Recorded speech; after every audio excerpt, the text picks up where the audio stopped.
Welcome to the Life is Young show. This is episode 3 of Backyard Yaps, and today we're going to be talking about running. Yeah, so we each just signed up for our own marathon. We've been consistent for about a month now with our marathon plan, and we're just going to explore how running has affected our daily lives and what we've noticed. Yeah, so I've never really been a good distance runner. I was always pretty athletic, but I never thought I could build my endurance. I did wrestling, and I would run periodically, and I never saw any progress. And I kind of just thought, I'm a bad runner.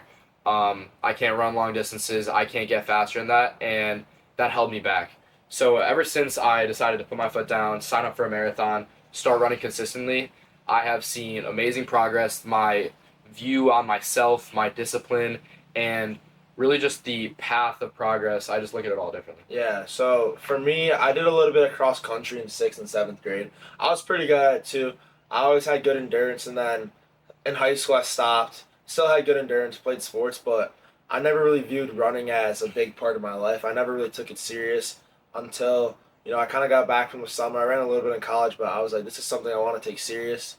I feel like I've noticed that overall, just my discipline and my confidence have been probably the two things that have skyrocketed the most for me since I actually started taking running pretty serious. Yeah, I think an external motivation like signing up for a marathon is good, and it's not obviously the only thing. You need to be motivated yourself, but having that to keep you accountable and something to work towards and to be disciplined for does help. And I feel like it's just taking it a step up how disciplined we've been, how consistent we've been, and that just correlates to our progress. Yeah, I think, you know, the days that make you more disciplined, the days that make you more confident are those days where you wake up and you're like, I don't want to go for a run today. And it's like, I don't want to do this today. But at the end of the day, if you want to perform well in this marathon, if you want to, see progress, you have to keep going. And that discipline, when you show up, even when you don't want to, that builds to your real life where there's going to be days you don't want to do things. There's going to be days we don't want to film videos or put in work. But we know, like, if we can show up every day and run, then we have the discipline to show up every day and do this. Exactly. Like, it's less about the physical struggle of running, and it's more about doing hard things and not letting your brain stop you from doing hard things. We have an incentive to do it, and we're going to stick to this no matter what, and proving that to ourselves and proving to ourselves that we can do hard things consistently is more important than any exercise. And I think that's also the best way to build confidence. Yeah. Is to prove to yourself you can do hard things, get out of your comfort zone, do things that are considered hard to you. Because once you do them, you take a step back and you realize, okay, I can actually do this. Yeah. And then you build confidence that you can do hard things. Then you just keep leveling up even further. And then it gets to a point where you have the confidence to just go out of your way and do anything. And I feel like that is also another thing like that running has just taught me, is just confidence. Yeah, and like we talked about before, like the comfortability of being bad at something is one of the hardest things to get past, but it's one of the most important things. Every new thing you start doing, you're going to suck at the beginning. You're never going to start off amazing. You're never going to start off seeing immediate progress. There's going to be a slow phase where you're going to be bad. And for me, that was running forever. And now that I've kind of gotten over that hump and seen that I can do it, that applies to everything else in life. Anything that I start off being struggling at, I can look at it and look back to running and know that I can progress. Yeah, I like the word comfort because I feel like running really makes you uncomfortable. Like when you're out there, it makes your body uncomfortable, your mind uncomfortable. When you're like, okay, I could stop right now if I wanted to. I could just walk the rest of the way back or slow down. But if you just stay in that comfort zone, you're not going to get better. You're not going to ever go out of your way to try and achieve things in life. And I feel like starting to run, even when you're not good, get out of your comfort zone, I feel like it teaches you that comfort really kills. And I feel like you can't really achieve anything if you stay in the same spot. And also, it's also like building the like lengths and speeds. I forgot the word for that. It's like with muscle building, like progressive overload. Yeah. Like that is so important in life. Like people might run 1 mile every other day for years and see barely any progress. Yeah. But if you're sticking to like one of these plans for a marathon where you're constantly getting further lengths and faster and you're pushing yourself to actually develop, I think that's one of the most important ideas to have in your brain, that you're constantly getting better and faster even if you don't feel like it. Yeah, I agree. Like if you do a mile a day, you're not going to really be doing much. It's kind of just like doing the same thing every day over and over. You might see a little bit of progress, but the person that does a mile for a week maybe, and then they go to 2 miles, and then the next week they go to 3, they're going to see way more progress because each week they're challenging themselves doing something. I feel like running is just, you're challenging yourself, and I think, yeah. Yeah, also not having an ego too. Like now that Yeah. we're on the plan now, like you're talking about heart rate earlier, how you kind of have to go a little slower some days than you think you could go, and pull yourself back to not burn out or to not injure yourself.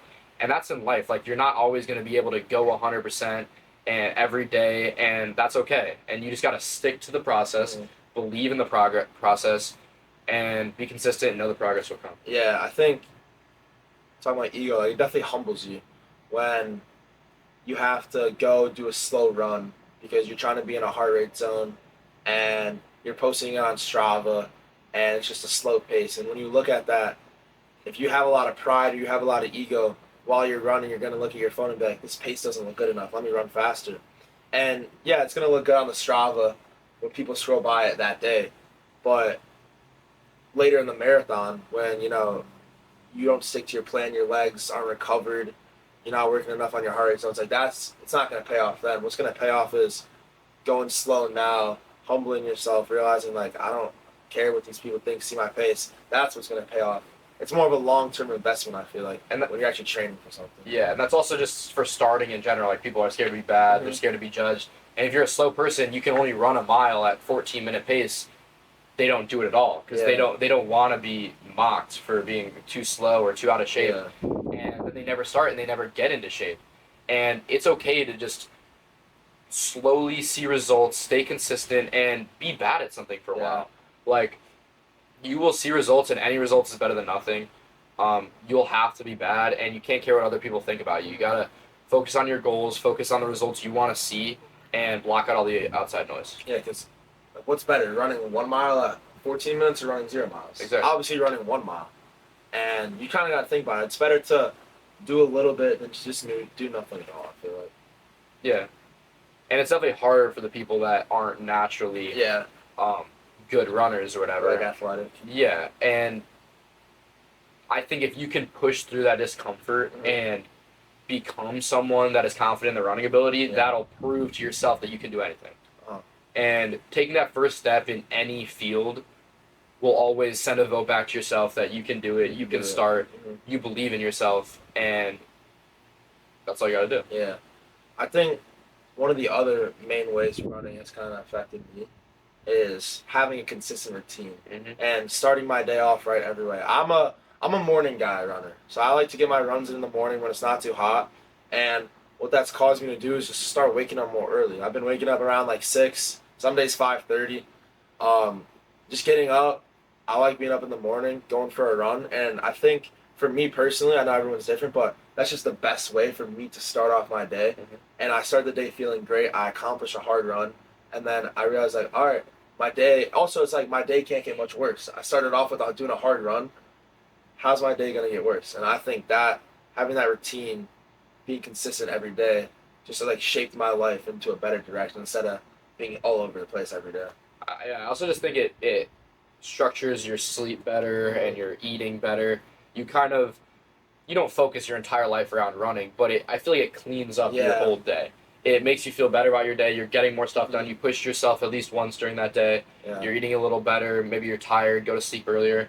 And I just think it has benefited my daily routine, my daily focus, and my life. Yeah, I can't really see a negative effect for me that it's had on me. Even, I think it's also making me more ambitious as well. For example, for the marathon, I'm trying to push myself. I have a high goal for the marathon pace, and my thought process is even if I don't achieve that goal, like setting the bar high is only going to make me work harder and get even better than if I set a goal that I think I can most likely get. Like I'm trying to set a high goal to just push myself. So even if I don't get it, I'm pushing myself harder than I would if I had a less ambitious goal and I'm going to get better. I feel like it's kind of teaching me like to just dream big, and like even if you fall short, you're getting so much further than if you dreamt a little smaller. I feel like. Yeah, bro. Reach for the stars, feel the clouds. Reach for the stars, feel the clouds. That is I heard that somewhere. Not exactly perfect. but reach higher than you think, and you'll get the sky, right? Yeah. So, yeah, I also feel like since you've been running, you've been a lot more ambitious in everything else too. Yeah, like it's caused me to just like I don't know. I guess the confidence from running Yeah. caused me to start posting on TikTok a fitness account, and then that I mean now we're starting this like it's just building that confidence that you can do it and running with your boys and being around Yeah. like-minded people is also great. Like Mhm. this started from a talk after a run where we were motivated, we were in a good mindset, and we wanted to keep pushing ourselves and trying new things. And I just think the community around running is such a supportive group, and you can look to other people as role models or as peers and kind of just be more motivated and confident in yourself. Yeah, I think the running community definitely is a very positive community. Like I've ran with people that otherwise I probably wouldn't be hanging out with, but running with them has kind of made me closer with them.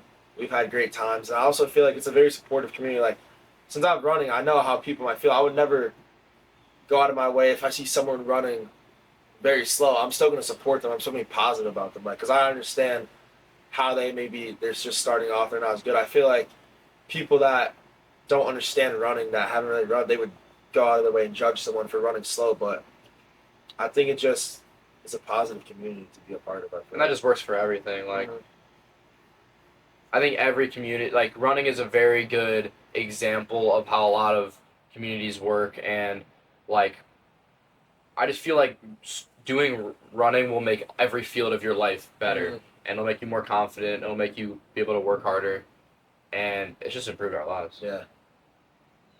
I don't know, I feel like self-respect too, like showing up for myself each day. I feel that's an important thing. You know, you do it for yourself. You don't care about other people. Like I don't know. I feel like just you do it for yourself, and like it's proving you care about yourself. You don't care. You're not running for other people. It's just you when you're running. It's you in your own mind. And it's you against you. Like I'm thinking about when we're running a marathon. You're on like mile 20, and you're gonna just be all alone in your head. Like you're doing it for you. You're not doing it for other people. I feel like I don't know. Yeah, and pushing through those moments where you want to quit, you want to turn around, you want to stop. Those are the moments that won't just change you physically, because they will, but also just mentally. Like if you're finding a really hard problem in a business or content, like you have felt this feeling during a hard run. You've felt the part where you want to stop, you want to turn back, but you've pushed through that before. You've trained that muscle in your brain that you can push through this, and I think that's an amazing skill to have. I think to get that unbreakable mindset where you just can't be broken, you got to get broken first. And I feel like running will definitely break you down. Like when you want to quit, when you're tired, when you're feeling physically and mentally broken, you just got to keep going. And once you keep going, then you're going to build that mindset where you just can't be broken no matter what life throws at you. Yeah, and especially physically, like you can feel that a lot mentally in a lot of different places, but feeling that physically fatigued, it's your body wants to shut down. Your mind is telling you to stop, and pushing through that is one of the most difficult things you can do. Because your body can go a lot longer than you think. It's just your mind telling you to stop. Your body could keep going, but your mind is going to be the thing telling you to stop. And I feel like being able to control your mind and have an unbreakable mindset is probably one of the most powerful things you could have. Because if nothing can break you, then there's nothing really stopping you, nothing in your way. So yeah, ever since we started this marathon training, ever since we've been consistent and disciplined, I feel like our mindsets have changed about running, about consistency, and about ourselves. And it's improved every other aspect of our life. Pushing ourselves has made us so much more confident in anything else we do. And it's not all just about running. It's about pushing yourself and proving to yourself that you can do anything. Building confidence, discipline, routine. And those are all important aspects for life, and we're at the start of our journey, but there's definitely more to come. So yeah. I'm excited. We're dreaming big. Shooting for the stars. Life is young.